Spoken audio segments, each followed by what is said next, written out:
ওকে, আসসালামু আলাইকুম। তো আজকে আমরা যাচ্ছি হচ্ছে কমলাপুর রেল স্টেশন। এখানে হচ্ছে সীমাপু আছে, রায়াত আছে, আরেকজন আছে সাদাত। এই যে সাদাত, সে নাইজেরিয়ান পছন্দ করে। আচ্ছা, যাই হোক, ওই পছন্দে আজকে আমরা না যাই। তো আজকে আমরা যাচ্ছি হচ্ছে ওরা কিশোরগঞ্জ যাবে, ওদেরকে এগিয়ে দিতে যাচ্ছি। তো আমরা এখন কোথায় আছি রায়াত? আমরা এক্সপ্রেস হাইওয়ে। তো আমরা কোন জায়গা থেকে উঠছি? কোন জায়গা থেকে উঠছি? তো কুড়িল বিশ্বর থেকে উঠছি। আমরা নামবো হচ্ছে হাতিরঝিল এফডিসি। হ্যাঁ, হাতিরঝিল এফডিসির সামনে নামবো। সেখান থেকে হচ্ছে আমরা আরেকটা ফ্লাইওভার ধরে একদম মগবাজার থেকে রাজারবাগ। তো দেখা যাক। তো রায়, তোমার কাছে কেমন লাগছে এক্সপ্রেসটা? খুবই ভালো লাগতেছে। খালি রাস্তা, সুন্দর রাস্তা, চলতেছে কোনো ময়লা টয়লা আমাদের দিকে আসে না।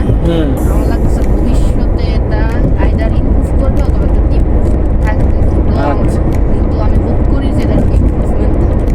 আচ্ছা। তো কোনো জ্যাম তো নাই না? এরকম এক্সপ্রেসে নর্মালি জ্যাম থাকার কথা না, এবং এখন কোনো জ্যাম হচ্ছে না, খুবই ভালো। আর আমি খুবই ভালো করে বলতে চাই, এটা ভালো রাস্তা, কিন্তু প্রাইসের ভালো জিনিস। হ্যাঁ, রাইট। তো আমি মনে করি যারা হচ্ছে কুড়িল এয়ারপোর্ট থেকে হচ্ছে তারা দিকে যে পুরান ঢাকার দিকে যাবে, প্লাস হচ্ছে হাতিরঝিলের দিকে যাবে, তারা নিচে দিয়ে না গিয়ে এক্সপ্রেস দিয়ে যাওয়াই ভালো।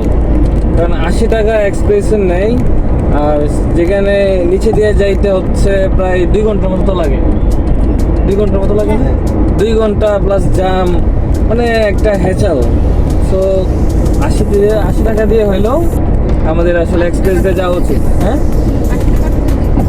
80 টাকা টোল দিতে হয়। 80 টাকা টোল দিয়ে হলেও জ্যাম এড়াতে পারি। আমরা যদি কিছু লোক উপর দিয়ে চলে যায়, তাহলে নিচে দিয়ে জ্যামটা একটু ক্লিয়ার হয়ে যাবে, কমে যাবে। সো আমরা যাচ্ছি। ওকে।